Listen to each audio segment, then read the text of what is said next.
Coach? Yeah, obviously this is a tough one. You know, I think everybody in our locker room feels like we should have walked out of this game with the win. So it's a hard pill to swallow when you don't get it.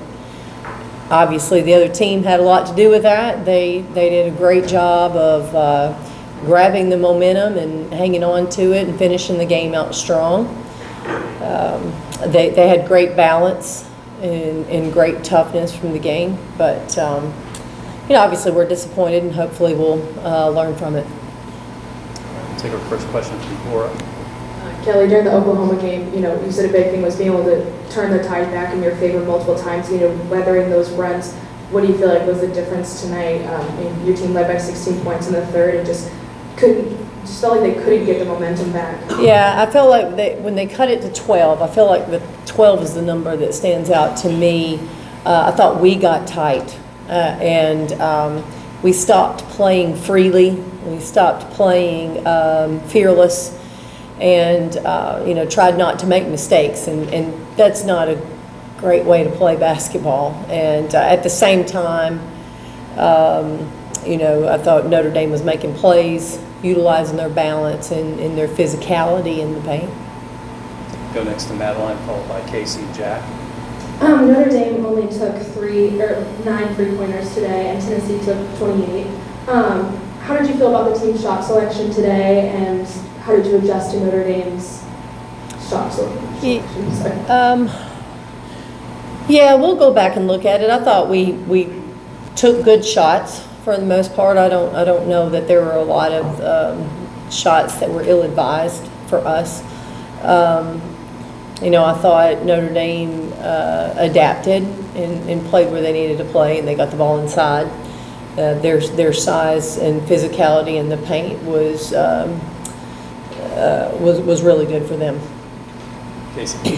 How much did the lower number of offensive rebounds kind of contribute to Notre Dame being able to up their lead in that third quarter? Oh, I'm not very happy about the offensive board production on our end. I'm really disappointed, actually, and in the whole rebounding period.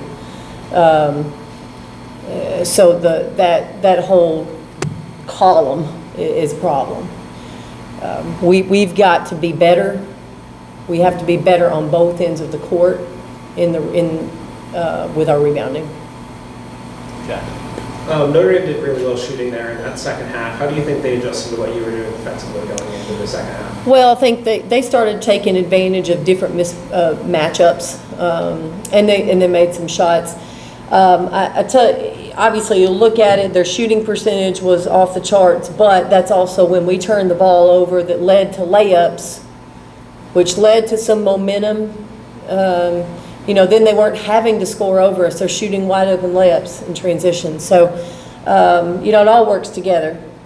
So we didn't take care of the basketball the way we needed to in the second half, which led to some layups, gave them some confidence. Now they know the ball will go in, right? And then they're going to make the next one. So it was a lot. We were trying to mix up our defenses to try to keep them off balance. Go next to Maria, followed by Cora, and then Matthew. I was going to ask you about those open floor turnovers. Just, I mean, what do you do? I mean, you show it on film. How do you help them? Because if it was a key part of the game, it was those turnovers that just completely tipped it. Yeah, you know, that's where we can't lose focus. We can't go outside the game plan.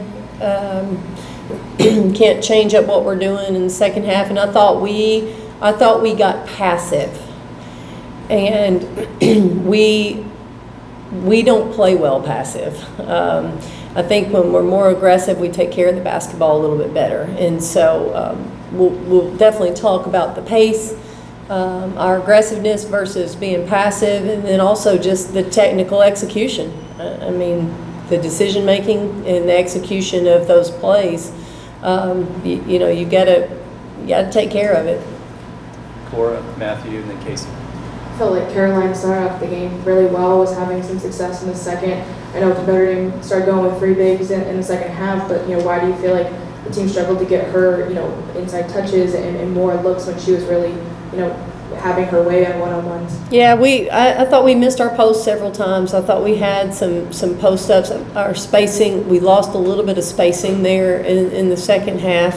But I think, again, sometimes when you get tight, you're afraid to make a mistake. You're almost afraid to make a pass. And so we missed them several times. And that's where you've got to just open up and play basketball. So that'll be something we continue to talk about. Go next to Matthew, followed by Casey, and then John. Destiny really played the role of a Swiss Army knife tonight, an intangibles player. What have you liked about her improvement, both on the stat sheet and off? Yeah, I think, she's, every game, every practice, she's getting more comfortable. She sees the floor really well. She changes her speed really well offensively, and she can make shots. I know she didn't make a three tonight, but she can also score. So I think for her, just being more comfortable is just, you're just going to be able to see her and what she can do. She's really talented. There's no doubt about it. Casey. From a composure standpoint, it seemed like Jasmine Powell kind of filled that role a little bit tonight. When you look at her, it just kind of seemed like she had straight face the whole time. Do you feel like she's kind of stepped up into that more with the absence of Rakia at all? Yeah, I think Jasmine is the player that the team really looks to right now in tough moments, in adverse moments, and she's been pretty consistent. And I think for her, just continued growth. She's got to keep doing what she's doing. She did a heck of a job defensively tonight, and really proud of her for that. But also continuing to find ways for her to be aggressive on the offensive end, I think will be good for our team. But just been really proud of how she's played. John. Coach, there's been a lot of opportunities to learn in these close games early on in the season. Do you feel like your team has learned how to play in these situations yet? Well, I think we've had a lot of lessons that you hope we're learning as we go. I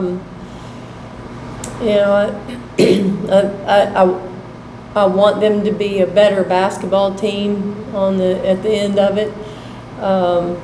But it's just, I think it's hard right now to see those lessons, because this one really hurts. I mean, again, you gotta come out with that win, and that's the lesson here. It's you gotta get this win, and obviously there are 1,000 different plays, but we've got to make sure we know who we are and we stay consistent with that. All right, we'll go next to Matthew, and then Cora, and Maria. It seemed like on multiple occasions throughout the game, the offense worked really late in the shot clock. Was that a matter of good defense? It seemed like they were denying Sarah the ball on the post, maybe just not getting interactions quick enough. You know what? We wanted a little bit of ball movement tonight, so we were okay going a little bit deeper into the clock.